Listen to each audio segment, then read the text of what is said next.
Exciting news at This Week Health. Starting May 16th, our keynote show is moving to Thursdays. Catch every episode weekly on our This Week Health conference channel. Don't miss conversations with top health system leaders designed to transform healthcare one connection at a time.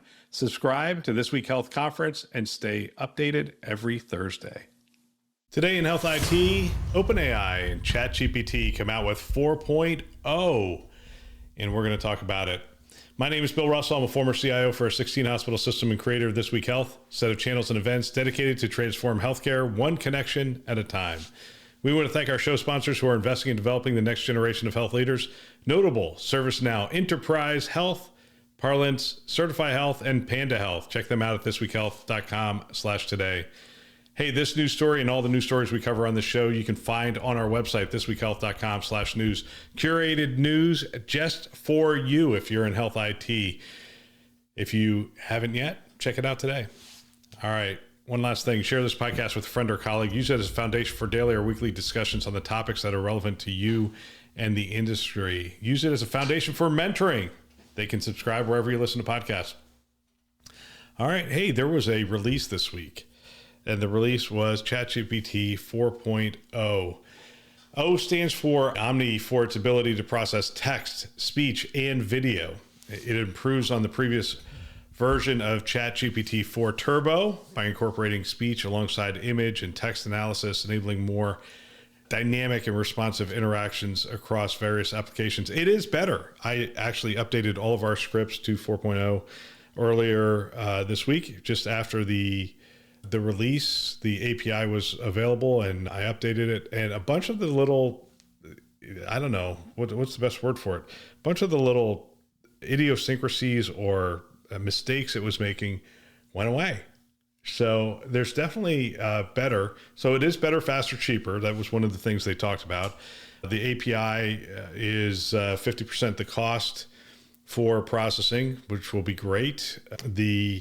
It is faster, so the response time is faster, and it's better. It's giving me better responses just overall as a tool. But the biggest thing that's happening here is that it is incredibly responsive to voice interaction now. The voice interaction is real time.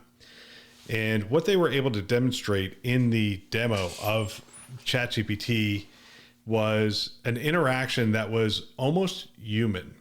Now, I know people are going to get jazzed about me using that word, but when we talk about prompt engineering today, I don't think we'll be talking about prompt engineering in a number of years. Actually, probably in 2 years, we won't be talking about prompt engineering per se, because prompt engineering will be the same thing that we do with each other. It will be asking each other questions, reading cues, both verbal and visual cues, and then responding accordingly. And there are videos out there now of one of the most powerful ones is a person sitting next to their kid who is trying to learn, I think it's geometry, and it could be trig, but it's essentially it's geometric equations on triangles. And I think it's through the Khan Academy, and he essentially verbally prompts the program, and he says, look, my son is in 8th grade. He is trying to learn the sine equation for fill in the blank. I don't remember exactly what it was, and I want you to teach him at his level. And here's the problem.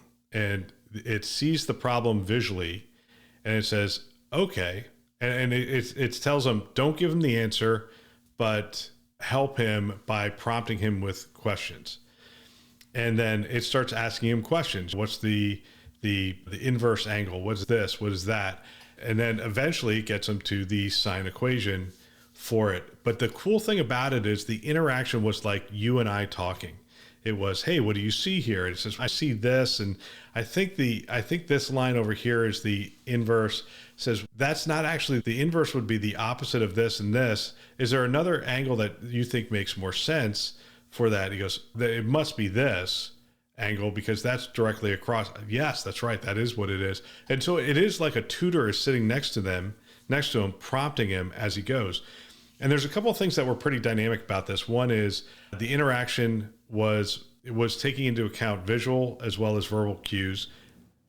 Again, a pretty dramatic change from where we were just a week ago, quite frankly. And I realize that Google has shown this before, but the adoption rate on ChatGPT is so much greater that this has now gotten into the hands of a lot more people. And I'll go into that in a minute. So you have that dynamic interaction. I think the other thing is when we prompt today and we're typing prompts in and we make a mistake or it starts to respond and we're like, oh no, that's not right. We either have to cancel it or wait till it's done with its response before we can go back to it. This was more natural. It was more language, natural, back and forth. It was, hey, what about this? And it starts responding and then the person cuts off and goes, no, that's not what I meant. And now I'm referring to a different video that I saw where the person's going back and forth and he says, hey, I want you to do this. And it starts doing it, goes, no, oh, no, that's not what I meant. What I meant was do it in this form or do it in this way.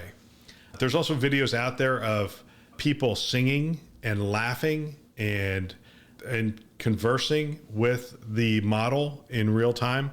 Again, very fascinating. And I think the number one thing that I put out there in the ecosphere at this point of ideas and thoughts around this is that as these models get more complex, and make no mistake, they're getting more complex, they are shielding that complexity. They are making it easier for people to interact with this technology. This is the promise of technology from the minute we started using it, which was it would fade into the background and become more Jetsons like we would say something and the computer would take things into account and it would handle a whole bunch of tasks for us. And we wouldn't see the technology. We wouldn't see the keyboard. We wouldn't see the mouse. We wouldn't see the phone even, but we would be interacting with technology and technology would be making our lives easier. So the more complex, now keep in mind, a lot of technology just buckles under its own complexity. That's what's happening with Salesforce.com. Just over the years, the architecture has buckled under its own complexity, and now they are revamping the entire architecture so that it doesn't suffer that fate. But we've seen that fate for a lot of technology over the years. What ChatGPT 4 is doing right out of the get-go is making it easier. Now, here's what you're going to see, I believe, on this, is that ChatGPT is going to be the interface for all sorts of automation and technology across the board. I think ChatGPT through Microsoft and whatnot will become the interface for the EHR. It will become the interface for a lot of the technology that we use in healthcare today. I think that's the direction that this is going. It is going to be that interface, that logical interface, because look, it released this thing in hundreds of languages, like immediately, hundreds of languages understood and interacting with. And so that in and of itself makes it a amazingly powerful tool for healthcare, especially in those areas where we are dealing with multiple languages and those kinds of things. With that being said, I think the faster, better, cheaper was another thing that I think was pretty amazing about it. And I think the other thing to recognize about this is the broad access. So they came out with a free version that essentially has all these tools built into it. Now, it doesn't have it as to the extent, and it might be a little slower than the other models that are paid for, and you might have access to more memory if you are not using the free version, but they are democratizing access to this technology. You could essentially get access to this for free, and it is as powerful as other models. Now, it might not be as robust. You might not be able to feed it volumes and volumes of data and that kind of stuff. The free access is going to be for people to essentially use it, but not maximize its use across, say, a corporation or a health system or a medical practice or those kinds of things. For those things, you're going to have to invest some money. And that becomes the fascinating thing for me, because I'm now seeing where the use cases, I've been talking about them for months, so it's not like I'm seeing them for the first time, but I'm seeing new use cases, and we're going to start to see these models just pop up all over the place for care navigation, for insurance navigation, understanding, what my benefits are. You know how we have to call and wait on the phone for a long time to understand what our benefits are and what doctor we need to see and prior authorizations and all that other stuff? that stuff should be readily available to us.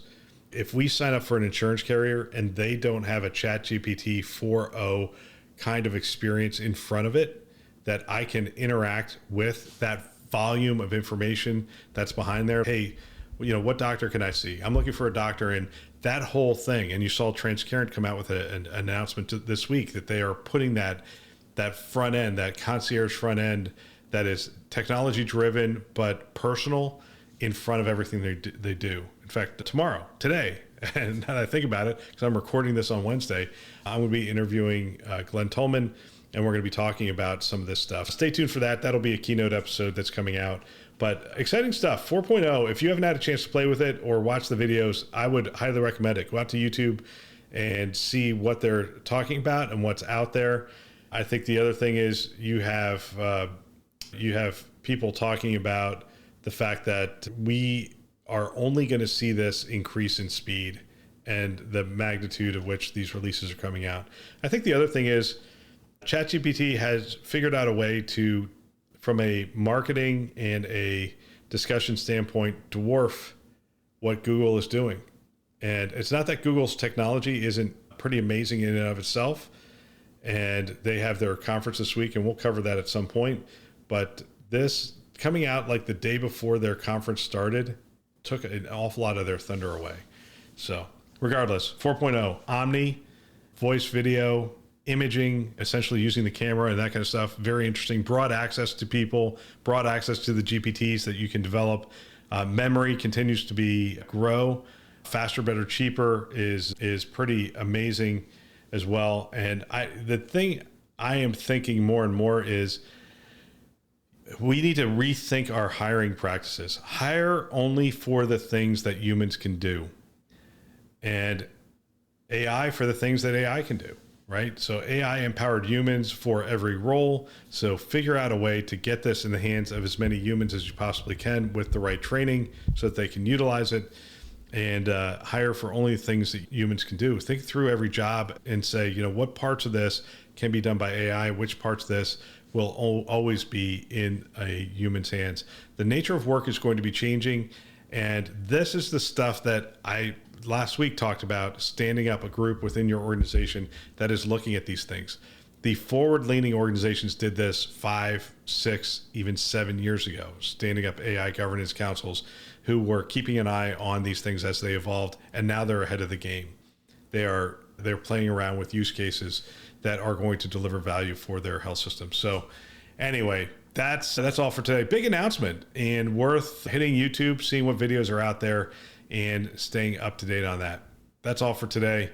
Don't forget, share this podcast with a friend or colleague, and use it as a foundation for mentoring. We want to thank our channel sponsors who are investing in our mission to develop the next generation of health leaders. Notable: ServiceNow, Enterprise Health, Parlance, Certify Health, and Panda Health. Check them out at thisweekhealth.com/today. Thanks for listening. That's all for now.